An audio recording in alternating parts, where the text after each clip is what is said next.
Hey, my name's Izzy, this is Rolling Retro Cards. This video is kind of a follow-up to the previous video I released, talking about how to build a commander deck. This one specifically is a lot to do about the individual cards and that are used mainly in Commander, and where they follow suit. Especially that 33 from the previous video talking about your ramp, your card draw, or card advantage, and your interaction, and what that can mean. And the easiest way to look at this in Commander is with EDHREC and looking at the top cards used, usually over the past 2 years, is where I like to look. So, past month and past week can also work, but the past 2 years is so useful. And you can find cards and see what type of ramp and what type of interaction, what type of card advantage can you get in a deck, and where do they fall. So if we were going to talk about card advantage, you're going to see that it takes a while to get to that card advantage on this list. You're going to see a lot of ramp at the beginning and a lot of interaction as cards will come. Sol Ring is the prime example of that. This is going to get you further on advantage, allowing you to cast your commander sooner, allowing you to advance your game plot and play cards sooner, which is great. Stuff like Arcane Signet, and down here you're going to see something like... Is Felidar still on this list? Is it like the best popularity over the last 2 years? I wouldn't be surprised. Yeah, it looks like it's definitely fallen down in popularity over the last 2 years. But stuff like that also fixes your mana, and that's something you have to be relatively understanding about when it comes to deck building. Something like Sol Ring is fantastic because it is, in and out itself, something considered a ritual. Ritual. Can't say that word. Ritual. There we go. Ritual. And what that means is that it costs less mana than it produces. So it costs 1 mana and it produces 2 mana, thus giving you a leap ahead right off the bat. But it doesn't fix your mana color. It doesn't fix your mana. So something like Arcane Signet costs 2 but taps for any color, fixing your mana. What that gives you is a better sense of a better ability, to cast your commander sooner, and to cast other spells that you need colors for. Arcane Signet is great in a multicolored deck. Even in a monocolored deck, it gives you that mana that you need. Sol Ring is great in any deck. It's almost ran in every single deck. It's in 84% of the decks here. The next one, Arcane Signet's at 68. Like, there's no competition. But I find Sol Ring to be a little overhyped in the sense that I don't need it in decks that don't need it. If I'm running a lot of low to the ground cards that are color intensive, Sol Ring doesn't help me. If my commander costs like red, blue, green, and 1 colorless, Sol Ring can help you cast it, but like it kind of helps you cast it. And if like I'm running, like, it takes something like Animal, right? Like if you look at the top commanders here for a second, it doesn't help you cast Attraction. You cannot use Sol Ring to cast Attraction. You cannot use Sol Ring to cast Ishin. You cannot use Sol Ring to cast... What's the next one here that you can't cast? You can't cast Prismatic Bridge with Sol Ring. You can't cast Jodah with Sol Ring. Omnath, Animar, Breya, Sithis. Sol Ring doesn't help you cast that. Sol Ring helps you cast Arcane Signet turn 1, so that turn 2 you can cast cards faster. So, depending on how much you're focused on getting your commander out, and depending on how generic mana intensive your deck is, Sol Ring gets better or worse. If you look at something like Cultivate, Kodama's Reach, Farseek, and Rampant Growth here, those are all examples of land ramp. Land ramp being the strongest in casual and intermediate and high power. Maybe not high power, depends on how high power. And tapers off as you get to CEDH. It's too slow in CEDH, but in casual and intermediate, people aren't running board wipes. Even in intermediate, where you're allowed to run board wipes, because again, intermediate means you're playing whatever you want and you just don't have those hurt feelings. You don't see them a lot because they don't do a lot, or at least they set you back enough. Board wipes are only really good if you're heavily focused on like creature ramp or artifact ramp, or you can win after you use it. Whereas what these cards do is similar to something like Arcane Signet. Arcane Signet taps for any color, Rampant Growth and Farseek tap for whatever color you choose. Arcane Signet costs 2 colorless, Rampant Growth and Farseek costs a green and a colorless. So you're entering that level of like, okay, this is what green does, you can get a land. So what is the land going to get you that Arcane Signet can't? Again, that security, knowing that people aren't going to be able to interact with you. And that's about it. Rampant Growth and Arcane Signet are basically the same exact card in that regards, except Rampant Growth can only grab a basic. So you have a forest if you cast it, and if you're in like a 4-color deck, you can go, or let's say 3-color deck, you can go grab a mountain. And now you got a forest and mountain, maybe you got your swamp in your hand. But Arcane Signet taps for all 3. So Arcane Signet can say, hey, you got green, red, or black, however you want.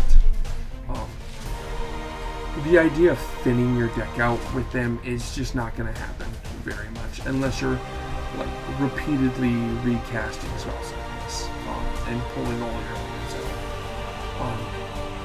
And then you have the 3-drop versions of these, which is Cultivate and Kodama's Reach. This is where you're going to see a lot of this, like, it's similar to Rampant Growth and Farseek, where you get a land on the field tap. But it also puts a land into your hand. So in a 3-color deck, Cultivate is a fantastic card because you used green to cast it. So you have your green, you can go grab your mountain, and then you've got a swamp in your hand. So you get all 3 colors you need. And in 4-color, it does very similar things, where you can get 3 out of the 4 colors you need. So if you keep a hand with a green and a white, like a forest and a plains, you play the forest, and you can cast Cultivate on turn 3, and you have a forest and a plains on the field, you can go grab your 2 you're missing.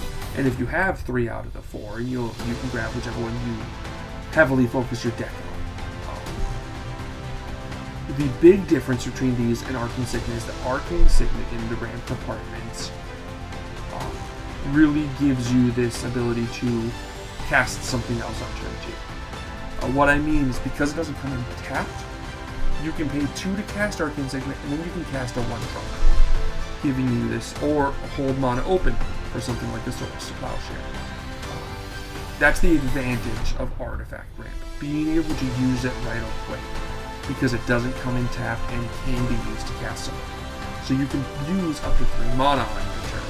If you play this on turn 4, you can cast this for 2, and then you have 3 mana to use, so you can use up to 5. So if you can use a 2-drop and a 3-drop.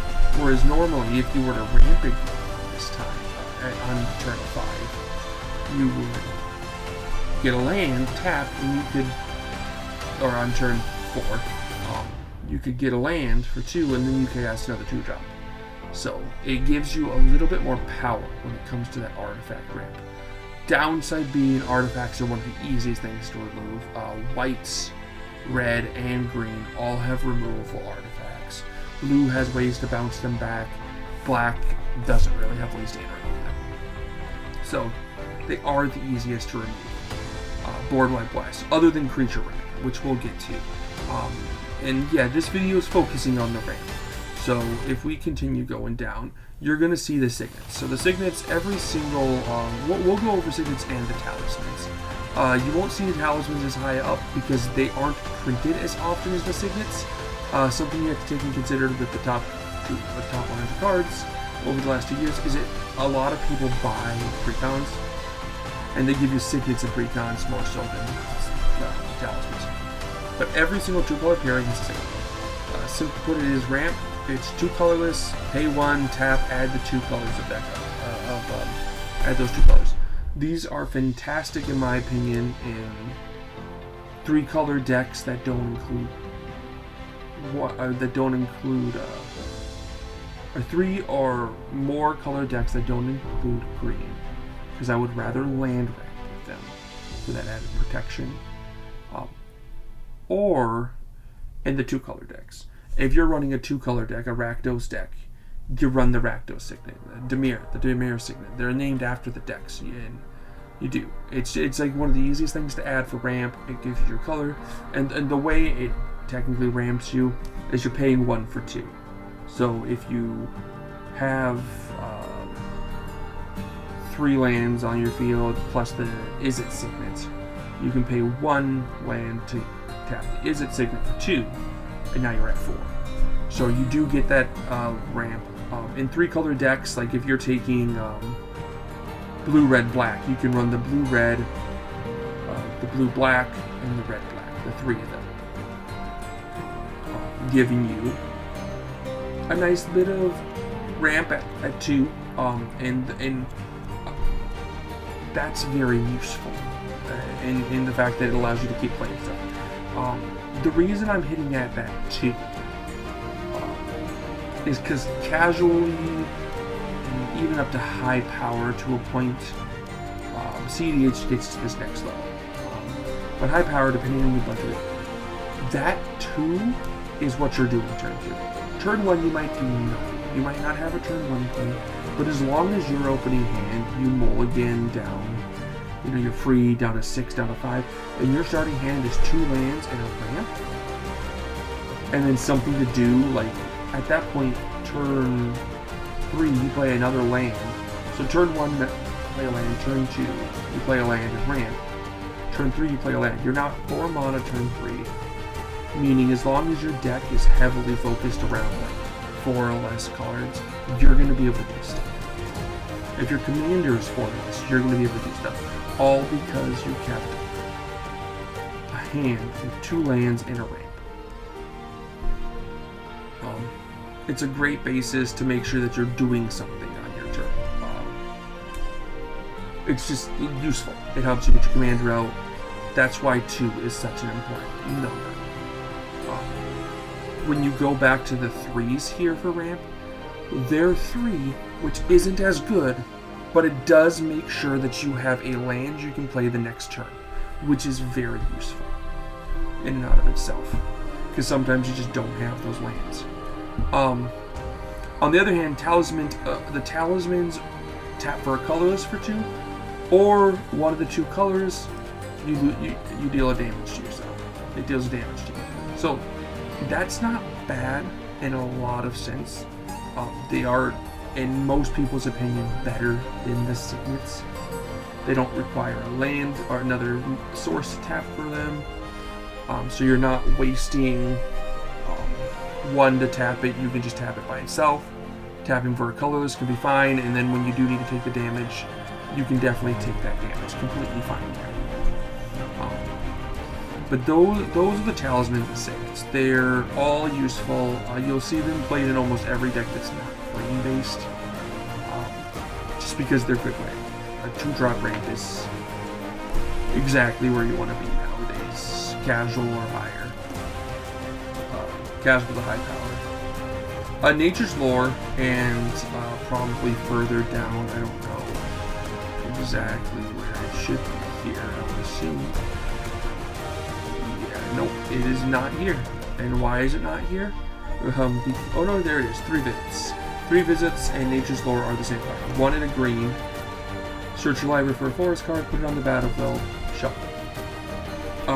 So number one, Nature's Lore is basically your equivalent to an artifact ramp in a land-based ramp deck. It grabs you the card, it puts it onto the field untapped, so you can use it. So you can cast Nature's Lore and then cast a window. Now it says Forest, so a lot of times this is basic, just going to grab your basic board. But if you're running a good land package, you can go grab a biome that's a forest, mountain, swamp. Or you can go grab a shockland that's like a forest, mountain. You can do any of that and it comes in untapped as long as the land won't be tapped. This is extremely useful and helpful. They both see a lot of play in green decks because even in multi-colored decks, you can grab the dual lands, per se, that allow you to fix your mana.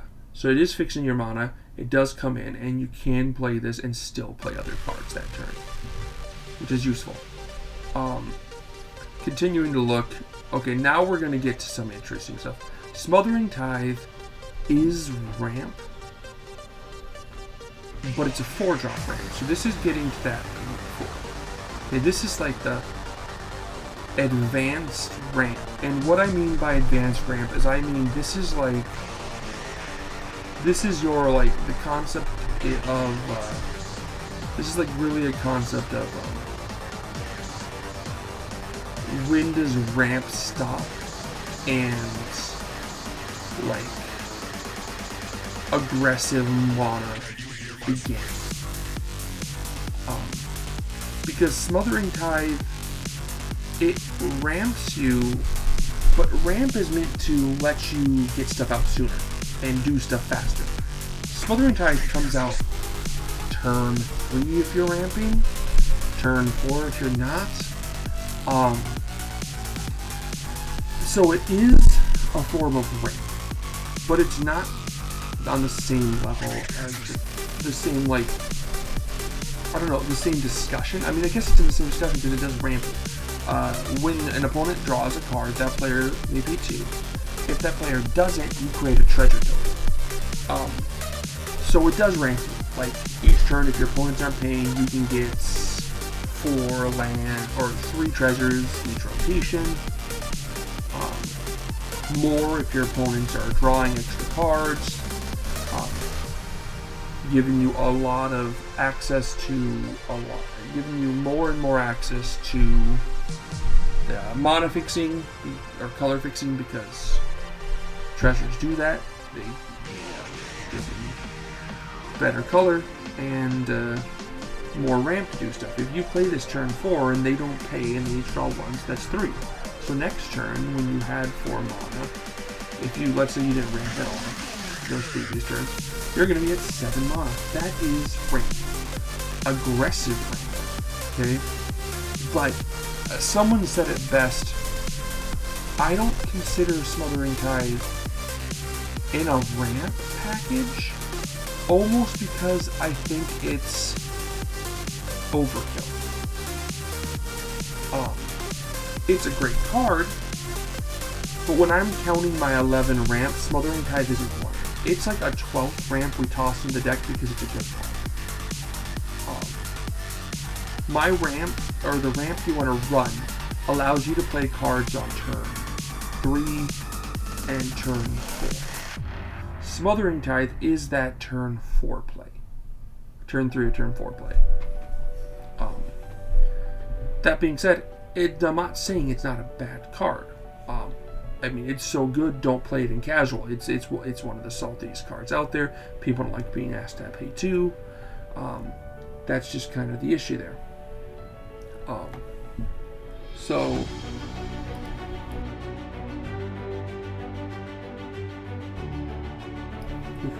So that's the thing. Like, there's ramp, and then there's I don't remember the word. I'm just gonna call it overkill. Like, it is overkill to need this much amount of mana, but overkill is good. especially if your commander has some type is like extremely expensive or has mana sink. It gives you something to do with your mana, which is great. Now we're going to get to the creature ramp, and right here you're going to see 3 creature ramp perfectly aligned.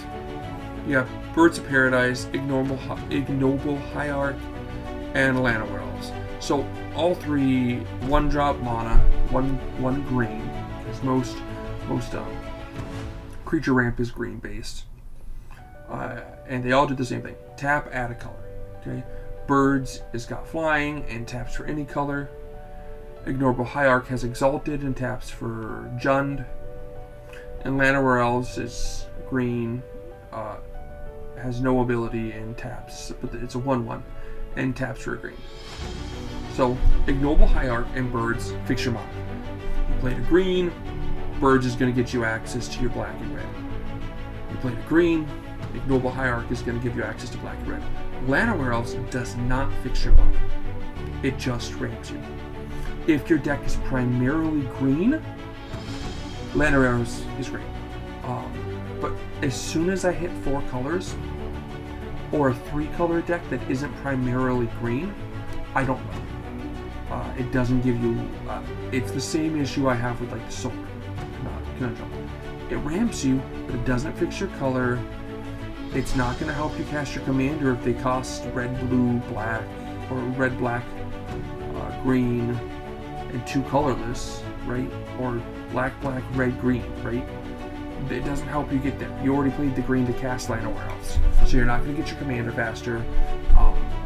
But if you're running Llanowar Elves and you're running a bunch of other mana dorks as they're coined, go ahead. I mean, Llanowar Elves is fine. You can play that, then you can cast another Birds. But the ones that tap for more than 1 color tend to be better.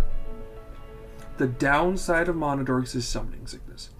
You can't tap them right away, so they lose to... so they almost lose to Artifact Ramp. The thing is, Artifact Ramp, like Arcane Signet, costs 2. So you're playing that turn 2, and then you can play a 1-drop, right? Whereas with Birds, you play Birds turn 1, and then turn 2 you play a land. You're at 3. You can play a 3-drop. So you get to play 3-drop on turn 2. Or you can play a 2-drop and a 1-drop on turn 2. That's where 1-drop mana dorks beat out artifacts. They do cost color, so if you will have times where you get a hand of Birds of Paradise and no forest, and you can't cast them. Not great. Plus, they are also the easiest thing to kill. Board wipes are plenty in EDH. Single target removal is plenty. They can die to combat fights anyway. There's so many ways to kill them. So they do drop down there. And then you continue on and you get stuff. Elvish Mystic is another mana dork. Fellwar Stone is what I would consider the original Arcane Signet. It taps for any color, lands your wounds can produce, which is usually whatever color you need. I have seen sometimes where that doesn't work.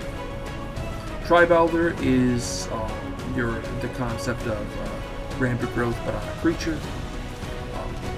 Note to self, because it has sacrifice, you can use it as a blocker and then sacrifice it. But the next type of ramp we're going to talk about is something like Growth Spiral. Draw a card, you may put a land card from your hand on the battlefield, or any of those that say you can play an additional land. These cards are great. They're constant ramp. Whereas something like something like Growth Spiral is going to hit that same spot as Arcane Signet. Doesn't come in tap, or Nature's Book doesn't come in tap. If you have the land in your hand, you're going to play it.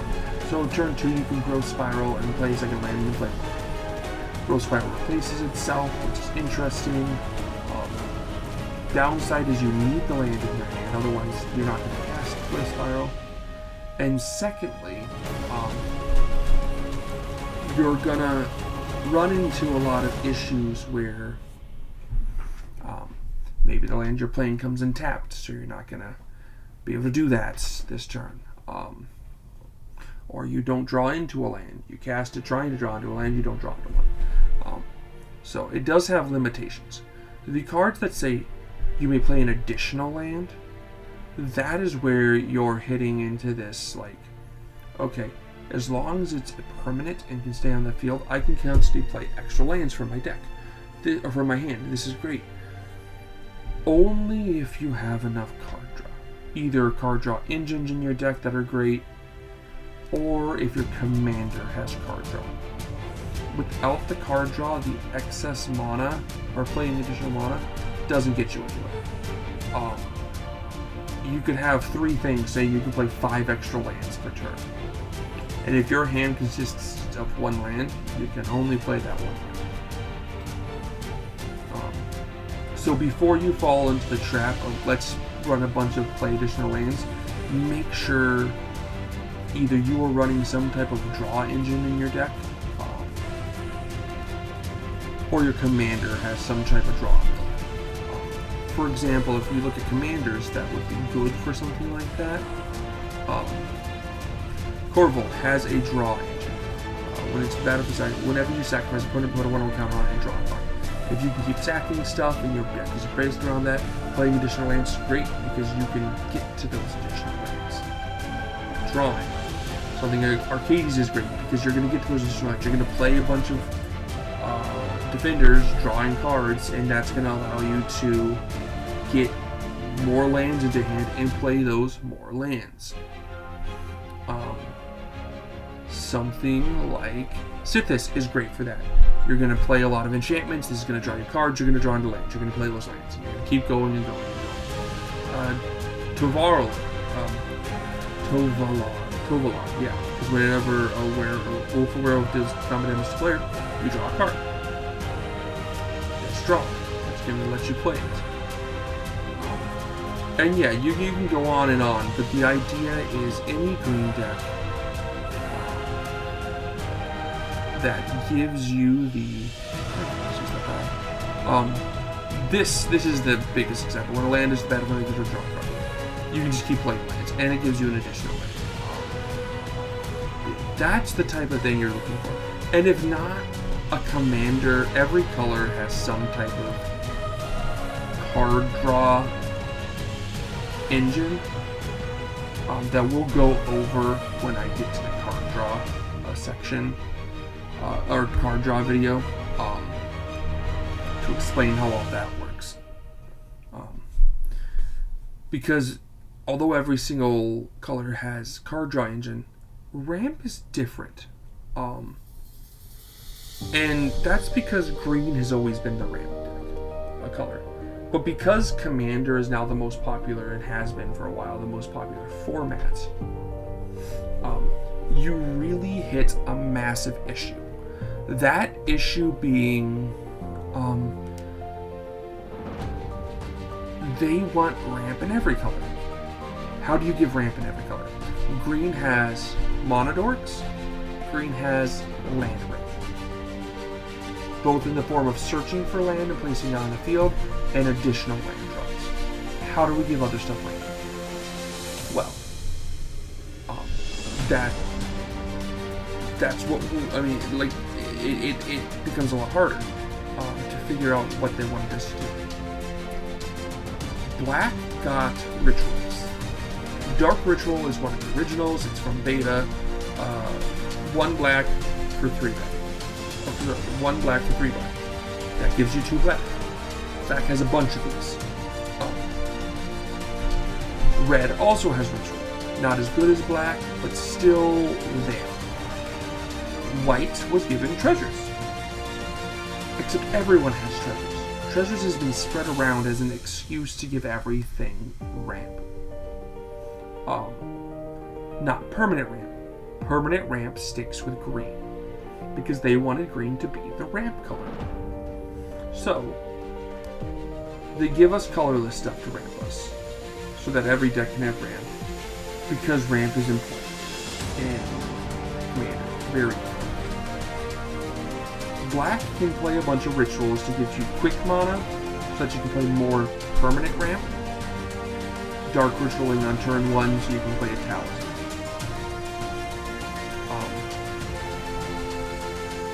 The rest, it hit a wall. Per se. If we finish up the 200 here, Mind Stone is another one. It taps your colorless. So when are you going to want to run Mind Stone, like a 2-drop that taps colorless? I stick with these only on 2 or less colors. As soon as you hit 3 or more, it hits that issue with like Elvish Mystics. It doesn't help you with your card advantage, or with your color fixing. And because of that, I don't like that in a 3-color deck. I'd rather run something that does give me mana color, because there's enough in the Commander decks that I can, or there's enough ramp out there that I can do that instead.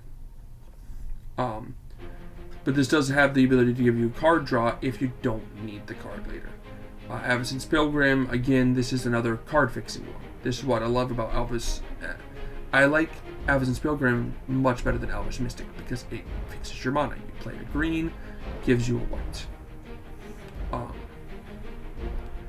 And again, like if you're talking about the different colors to ramp, you're just not going to see them in other colors that aren't green. If we pause here, I guess, what I can do is we can go by color. Let's open white, blue, black, red. Okay? So, these are the white, and we're going to look at the top 100 here and see what ramp we got. Smothering Tide is the first one. Again, this isn't the best ramp, because it doesn't come out early enough. But if you continue down, you are going to initially notice. First one is Knight of the White Orchid. And this is where you're going to see how white gives you stuff. When Knight of the White Orchid is 2 white for a 2/2 first strike, or a human knight with first strike, and when it enters the battlefield, if an opponent controls more lands than you may search your library for a Planeswalker and put it on the battlefield and check. Doesn't come in tap, so it does hit that Arcane Signet field where you can play a turn 2 style. Only grabs you a plane, but can be dual colored, so you grab a dual land with it. But your opponent has to have more. What does this mean? This means Knight of the White Orchid isn't useful turn 2 unless an opponent land. Because if everyone around the table plays their turn 1 land, everyone around the table plays their turn 2 land, on your turn, unless someone ramps a land, they're not going to have one. On turn 3, however, you can have your 2 lands, cast it, find a plains, and play your second land. Or play your land for turn. That's where it falls. It is a turn 3 ramp, not a turn 2 ramp on the most occasions. And it requires an opponent to have more lands. That is how they did it. White is like, hey, you can have what green has, but limitations. And you know this because if you keep going, land tax, not a land ramp deck. This is mana fixing. You at the beginning of your upkeep, if an opponent controls more lands than you search your library for 3 basic land cards, you barely put them in hand. This is a way to thin your deck out for real, because you're taking 3 cards out, like 3% of your deck out each turn. So in like 4 turns, you took out 12% of your deck, which is basic lands, and it teams up very well and great when you play additional lands. Other than that, grabbing up to 3 basic lands does fix your goal, like instantly. You played white this turn, and at your next upkeep, if someone ramped, you can just go grab the other 3 colors you need. But if you keep going and you're looking again for ramp, I will go over the diamond or the marbles. I know the diamonds. Each color has a diamond. They all tap. They're all 2 come in tapped and tap for a color. Are the marbles good? Or are the diamond? I think they're Yeah, I think they're diamonds. Are the diamonds good? No, they're bad. Are they worth playing? Yes, if you're in a deck like mono whites, or if you lack access to green, and you're in a 2-color deck, it's when I find it useful. Once you're in 3, you have enough 2-drops that can ramp you properly. But if you're not in green, and you're in a 2 or less color deck, the marbles are fine, or the diamonds are fine. Here's another idea, concept. Archaeomancer's Map, right? 2 and a white. When it enters the battlefield, search your library for 2 plains cards, reveal them, put them into your hand, then shuffle. When a land enters the battlefield under an opponent's control, if that player controls more lands than you may put a land card from your hand to the battlefield. This requires your opponents to play lands. This requires you to have less lands than your opponent. So as soon as you get further ahead, it stops. Again, not a bad thing. Comes down turn 3. Grabs you 2 plains so that you know you can be playing them. So what's nice is on turn 3, if you go first, that doesn't even work then. Yeah, you basically almost, like, you have to be behind for Archaeomancer's Map to work. Or an opponent has to be playing a land ramp deck. Chances are someone is. Otherwise, this wouldn't be seen in 5% of decks. A lot of times people play land ramp decks, and this is going to get you to that, keeping up with them. But that's the problem. It's keeping up with them. It's not actually ramp. And it's too unreliable to be considered ramp. This is what I would consider ramp. Just similar in that case to Smothering Tithes. I would consider this an attempt at excessive ramp and a failure at that. If you keep going and you're looking for that nice, pretty like land ramp, you're running to the next one with Keeper of Accord. 3 and a white for a 3/4 human soldier. At the beginning of each opponent's end step, if that player controls more creatures than you, create a 1/1 white soldier creature. At the beginning of each opponent's end step, if that player controls more lands than you, search your library for a plains card that control. So, again, Keeper is an attempt at excessive ramp with a downside. Your opponent has to have more. So if you're on turn with your land ramp, you're never going to use this. On the other hand, if you are far behind on your land ramp and you've been using artifacts to ramp, and an opponent is playing lands and you're only at 3 lands and you're at like 5 artifacts or something, and this guy's on the field, well, you're going to probably hit a land ramp for each one. And it's only if that player controls. So the whole idea of running into a person with land ramp, well, it'll work for him, but not anyone else. And from there, looking for another ramp spell, you're gonna hit like duds. Weathered Wayfarer does not actually ramp you; it fixes your mana or gives you very specific lands if you're looking for lands that help you.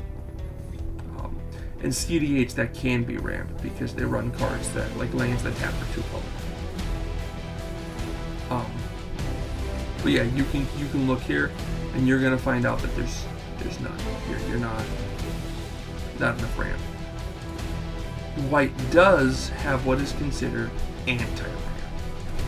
That anti-ramp is something like Thalia, Guardian of Phaeton. 1 in a white, 2 in a 1 for a human soldier, a 1 in a white for a 2/1 human soldier, legendary creature. First strike, non-creature spells cost 1 more to cast. These cards should not be ran in anything other than, or in casual. Aura Silence is the same thing, makes artifacts and enchantments your spell. Your opponent's cast costs 2 more. Archeon of Amira and Deafening Silence do the whole you can only cast 1 spell a turn. And non-basic lands, your opponent's control of the battlefield tapped with Archeon.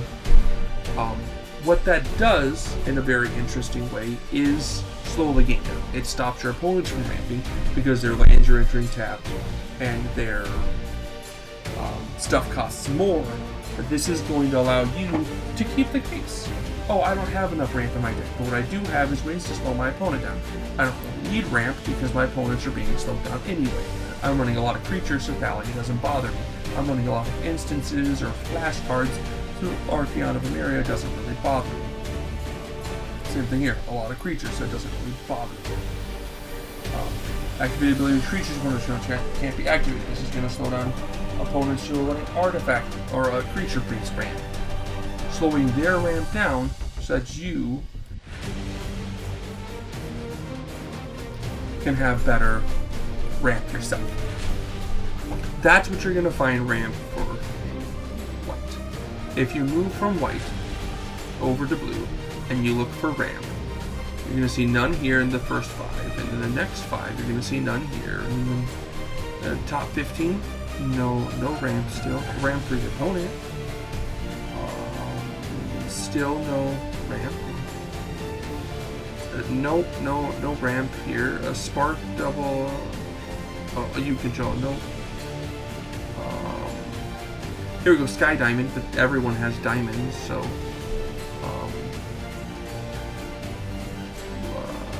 Here we go. Phyrexian Metamorph is a blue card that can come in as a copy of an artifact, a creature on the battlefield. So for 3 and 2 life, you can have Phyrexian Metamorph come in a copy as a creature your opponent controls that taps for mana. Or an artifact, a Soul Ring. It could be a Soul Ring, guys, for 3. Not really great ramp. Here we go. Here's the first actual ramp that blue kind of does, which is making artifacts cost 1 less, which is the best thing to make cost less because a lot of artifacts are colorless. Making artifacts cost 1 less, that means all your 1-drop colorless cards are free. Ethereum Sculptor is great. Now, where does reducing cost fall into the ramps hierarchy? Again, right here, you're going to have land ramp because of its efficiency and its ability to stick around. Again, CEDH is its own beast. CEDH's ramp package is a bunch of 0-drop artifacts that come in, tap for any color, or tap for 2, and maybe a few 2-drops that tap for any color if they're struggling for ramp. So we're not talking CEDH ramp packages here. Maybe I'll show you the ramp package for a CEDH deck after, or the cards they run at the end of this. But if you're talking about land ramp because of its efficiency and its ability to stick around is here, then you're going to go artifact ramp. This is going to be colorless. This is going to tap for any color. A lot of times, or the colors you need, it's going to fix your mana, and that's great. Mana color fixturing, colorless, super useful. Right down below that is going to be your. And when I say land ramp, I mean search your library for a land to put on the battlefield. Okay. Underneath that artifact ramp, you're going to probably have additional lands. If your deck's built for it, it's very useful. If it's not, touch it. Then you're going to have creature ramp. Creature ramp is useful. It's there. It's the easiest thing to get rid of. So you want to avoid that. Underneath that, I'm going to put stuff costs 1 less. Yes, every single artifact in your hand costs 1 less. Meaning if you're running an artifact-based deck, and your hand is 5 artifacts, you're technically got 5 mana. But you don't actually have that additional mana. Ethereum Sculptor comes down, everything costs 1 less, so if you need 2 blue, you can't cast that thing if you have a blue and Ethereum Sculptor. It's a weird thing where, like, yes, it technically is better, but it's also not actual ramp. You really hit a dead spot there of, like, example wise, if you play a land and then next turn you play a second land and you play Ethereum Sculptor, you can now technically play a 1-drop artifact, just as if you played Arcane Secret. You can play a 1-drop artifact, and if your deck is based around artifacts, Ethereum Sculptor is doing its job. Turn 3, you play a 3rd land. You have 3 mana, and all your artifacts cost 1 less. So technically speaking, you could play 3 2-drops, because they're all 1-drop now. giving you a total of 6 extra mana that you played 6 mana worth of cards for that turn. Which almost makes you want to put this at the top, but for some reason, there's just this feeling that it doesn't necessarily do what it says. That example sounds so great, but it doesn't get there. It misses like there's a little spot that just kind of misses and doesn't hit properly when it comes to the right type of ramping. And I think that issue is it doesn't do color fixing. So when it comes to it, if your deck is mostly colorless or less colors, it's fine. But as soon as you're running like 3 colored cards in your deck, you're gonna run into issues here where it doesn't do as much color. So maybe I'm wrong. Maybe mana reduction, generic mana reduction, can be popped up much higher than I'm putting here. But I just don't get that same feel from it. If you continue on with blue, you're going to notice that it doesn't have ramp. Blue has something like Midnight Clock. Almost every single color has some type of 2 in a color, tap for a color, do something extra. This is a 3-drop ramp that taps for blue. 3 for 1 is not a great ramp, especially in one that only taps for 1 color. If you're in a 2 or less color deck that likes the secondary effect, that's great.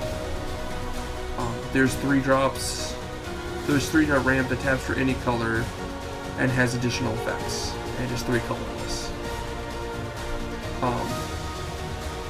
Other than clone effects that allow you to copy your opponent's artifacts and ramp with them, you're going to notice that there's just not a lot of blue. High Tide is a very unique one where until the end of turn, whenever a player taps an island for mana, it produces another blue. This should only ever be ran in monocolored decks. As soon as you get 1 higher, you're just not going to see enough islands. But there's that. You just don't have a lot of ramp in blue. Blue is not the ramp color. It's not meant to be. They're not going to make it be the ramp color. They don't want it to be. Blue will have its time to shine when we talk about draw and interaction. Black, Dark Ritual. Again, it has the ritual effects, and you can keep going down to find those. It also has Bolas the Citadel, which is technically ramp. Kind of. It's cheating stuff out. And where does cheating stuff out fall in with ramp, and where does it not? The example for cheating stuff out,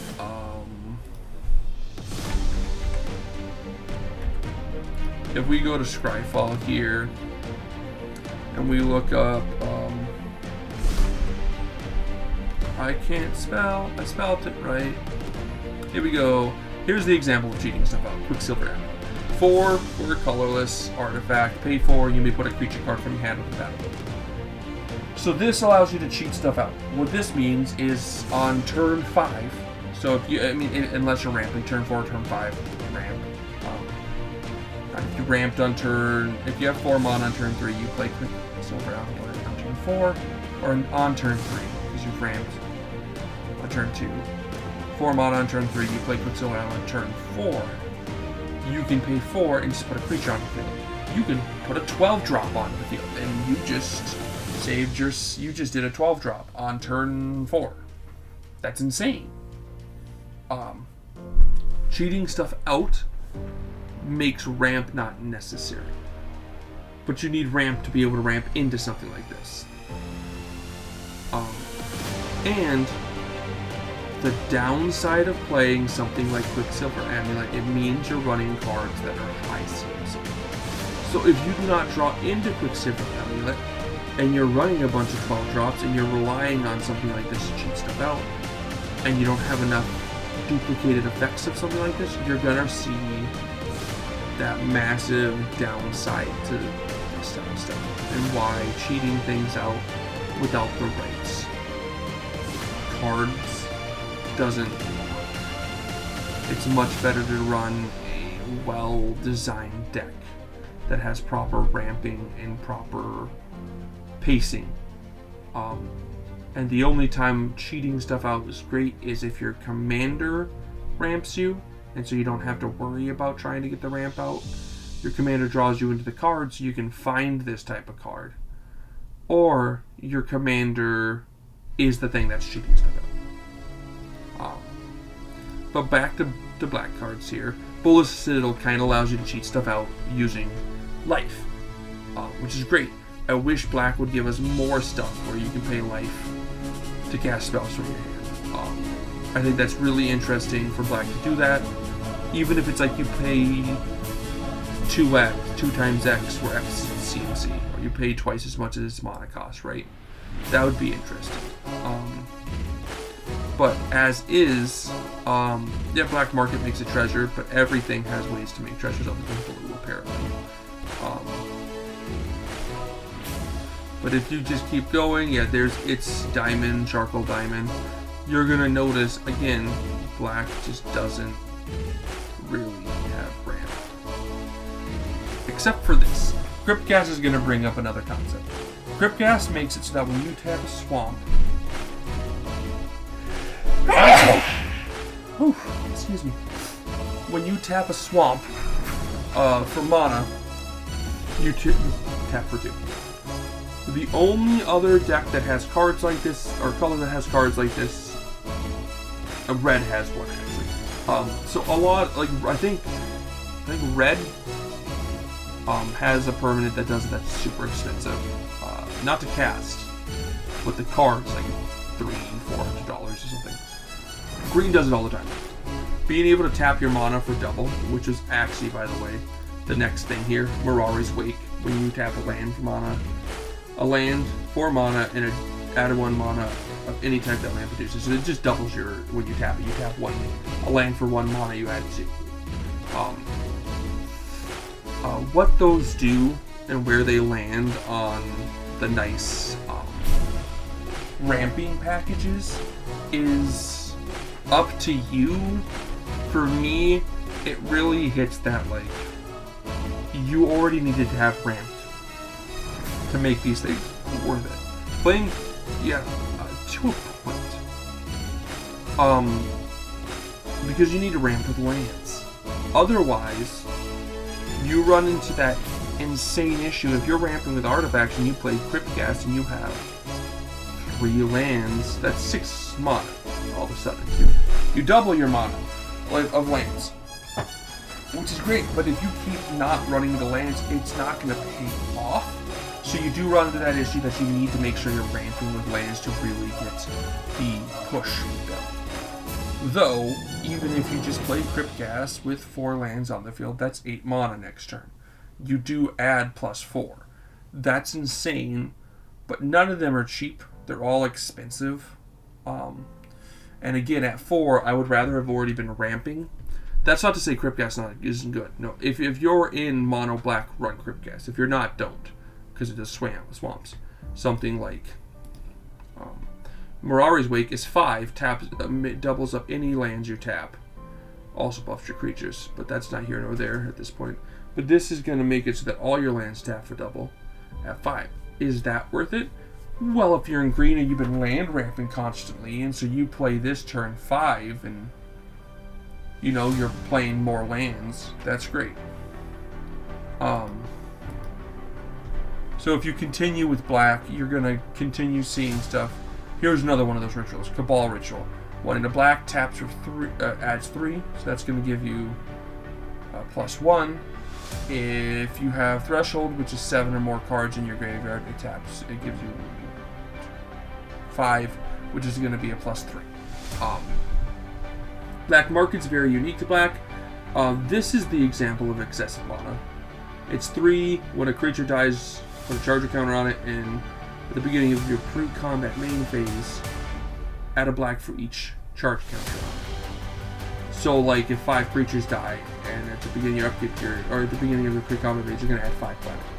That's excessive. Like, you're getting excessive mana to dump into something. You don't need this much mana if you're not getting anywhere. That's kind of just where you fall. You don't need this much mana unless you have something to do with this. Draw cards, cast spells. Like, you need somewhere to put this mana. If you continue, you're going to get to stuff like Grim Hireling, which is ramp with treasures if you deal combat damage. It's treasure ramp. It's 2 for each opponent, so as long as you can hit them, you're going to get them. It's actually great with the ramp. Revel in Riches is similar to Black Market, except you get a treasure for each time your opponents die.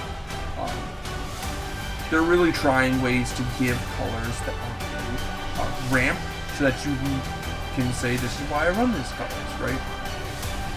And treasures is one of the easiest ways to do so.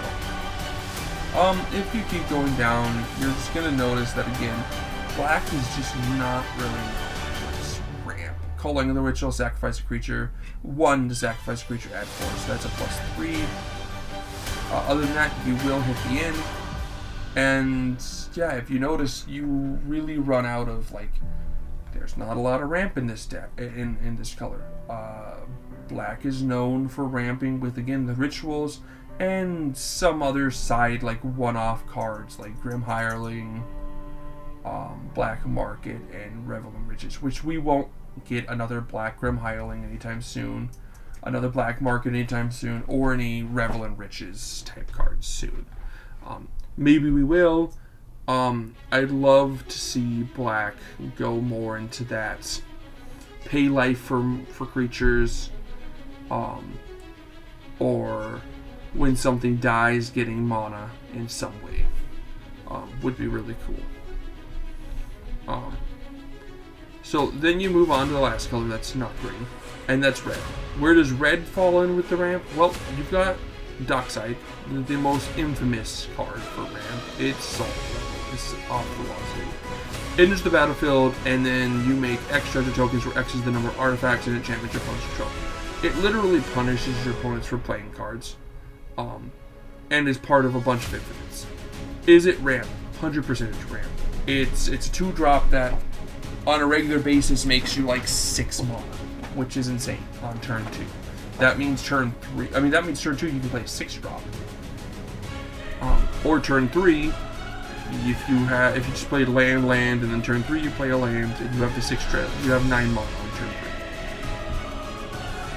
3. But again, Dockside's a one-off. It's just this one-off. It's not really how red ramps. Mana Geyser, Stormkin Artist is another one-off. It's Magecraft that makes treasures. Although, red is the treasure color. Stormkin Artist is the treasure, it makes treasures. Professional Facebreaker makes treasures. Big Score is 4 to discard a card.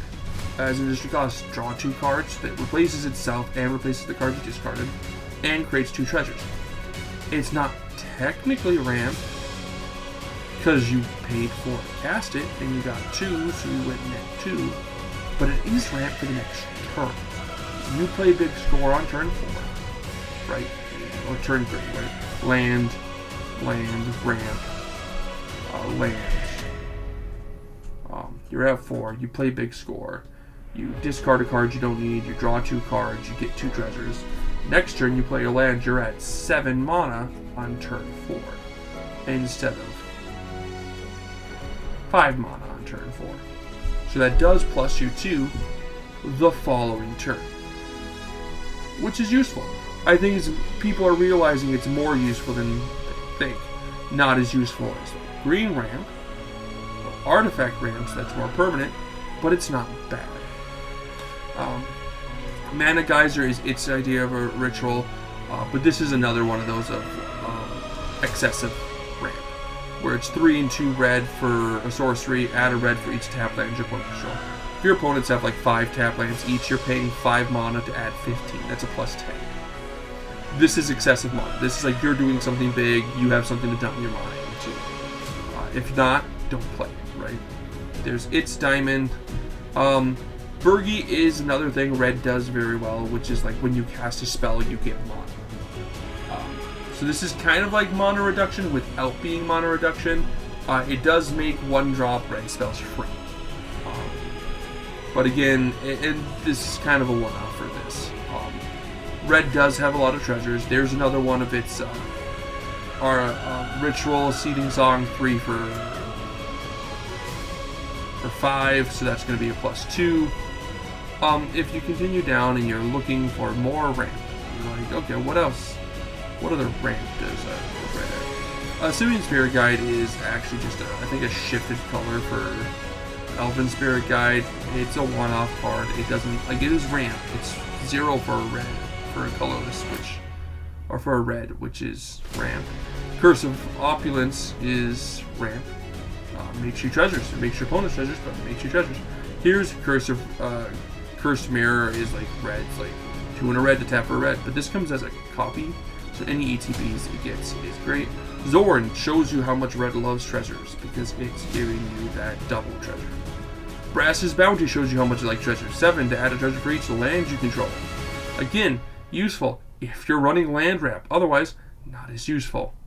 But if you keep looking, you're gonna notice that it does not. And that, yes indeed, red just doesn't really have a lot of ramp. Every color has a mirror that taps, a 2-drop mirror that taps for each color. There's Rite of Flames 1 for 2. You can't play a second Rite of Flames, so that is maybe. Reduces Dragon Spells. That's technically the same concept as before. Makes more treasures. So red is known for treasures. Black is known for rituals and weird one-off, like when your opponent dies, but it's never really solidified what its ramp is because Wizards of the Coast does not like ritual spells. They break a lot of old formats, and they just don't want it. They like permanence nowadays, so they need to find ways to give other colors ramp. White will continue to have its comeback mechanic, where you can just kind of like freely play the game and then try to come back when necessary. The underdog story works so well in Commander, to be fair. Red will continue to have its treasures, and they will continue pushing treasures with red.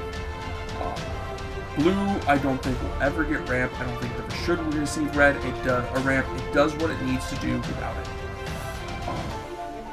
So that's where you kind of fall with everything when it comes to the different colors and how they ramp. The next thing to talk about with ramp is the 3-drop artifacts. There's a few out there that people play. The number one is Command Sphere. Command Sphere is a 3-colorless for an artifact attached to any color. Well, that's the same thing that our Consigna does. And so, in order to really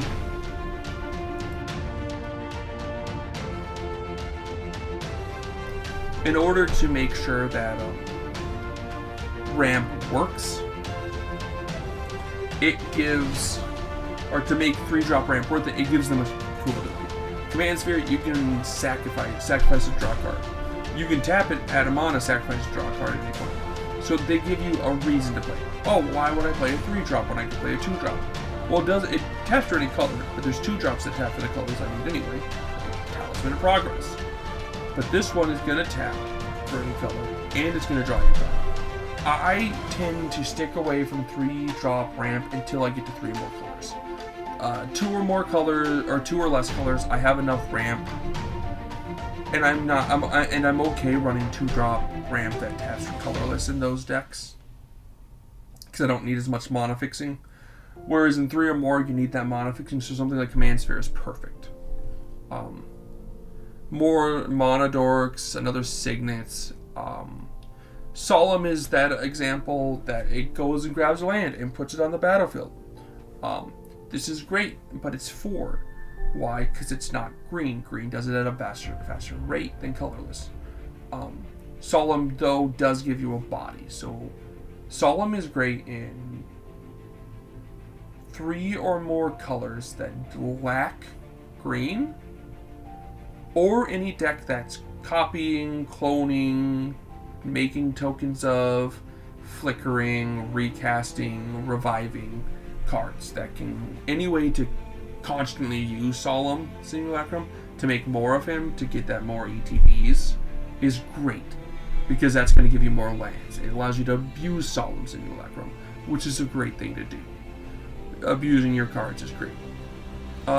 If you keep going, we're about to hit the end here.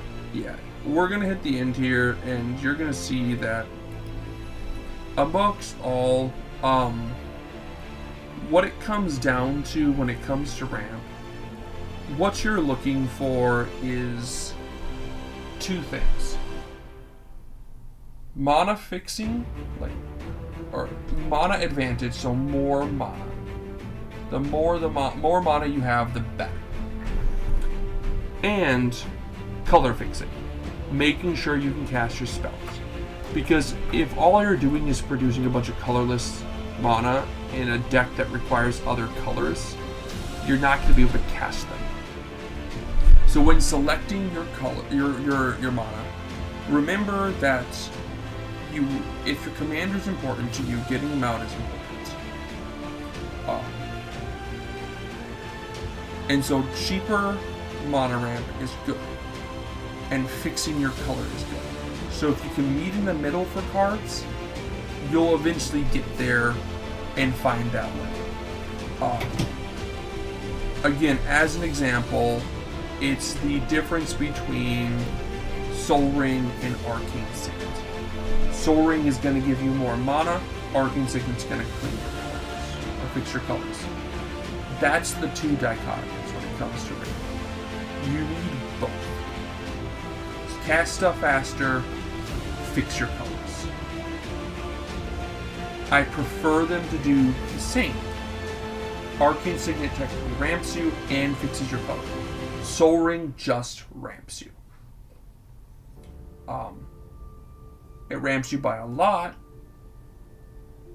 making the choice really just depend on how much pips, like colored pips, do you have in your deck. Colored pips being like these mana symbols. That's what it comes down to. As I did say, I was going to show like the package of those, so we will show that, and then I will call this video over. Oh, not Moxel. If I were to just make a new deck and do CDH here, so if you're not into CDH, it's fine. You don't have to stay here.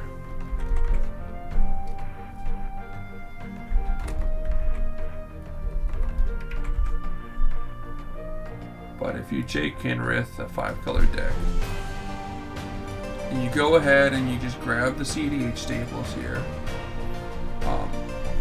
Again, this is for CDH fans. Which, to be fair, you guys already know what's going on, but I'll just quickly show here. Your ramp, I mean, yes, you're gonna see that, like, you do run the 1-drop a creature ramp. Those are all over the place in this format. Ragavan makes treasures. Tinderwall sacks. It's a ritual. Any ritual, 1 for 2. Those are going to be seen play because they are they're a boon to you. They're going to get you to what you need. Repeatable access to ramp like Professional Facebreaker and Grim Hireling. You're going to see those as that. You're also going to see anti-ramp, like each player can't cast more than 1 spell each turn. Again, rituals, dark, not that, Rite of Flame and, oh, sorry, it's instant, that's right, Dark Ritual, Culling of the Weak, Reign of Filth, sacrificing lands to add mana. You're going to see those for ramp. But here's what I'm talking about when it comes to ramp. Okay, yes, some of these are used in some decks. I love that they're getting reprinted in the Dr. Who's. They look so cool. I love that one. But you're gonna see stuff like Chrome Mox, which is 0-drop for mana, and Jewel Lotus, which is 0 to add 3, and Lion's Die, which is 0 to add 3. Lotus Petal, 0 for 1. Mana Crypt, 0 for 2. Mox Amber, 0 for 1. Mox Diamond, 0 for 1. Mox Opal, 0 for 1. Mana Crypt, 1 for 3. Soul Ring, 1 for 2. Springleaf Drum, 1 for 1. Arcane Signet is the 1 for 2. Felwar Stone's 1 for 2. Grim Monolith, 2 for 3. And then you have some of the 2 for 1, and those are only used in low color decks that don't have access to other things. What you won't see is land ramp. People just don't run land ramp in these formats. It's not worth it, other than like very specific decks. But yeah, that is the end of this video, guys. That's the concept. When it comes to ramp, that's what you're looking for. Go ahead and grab 11. Your favorite 11. Choose how you want to balance that out between quick ramp and excessive ramp. How you want to balance it out between mana advantage and color fixing, and make your deck the way you like it. If you're the one who wants to put Sol Ring and Animar, go ahead. If you're not, join the club. I think Sol Ring and Animar is almost useless, because you can't cast Animar with it. You can recast it with it. That's about it. But I'm Izzy. Love you all. Have a great night.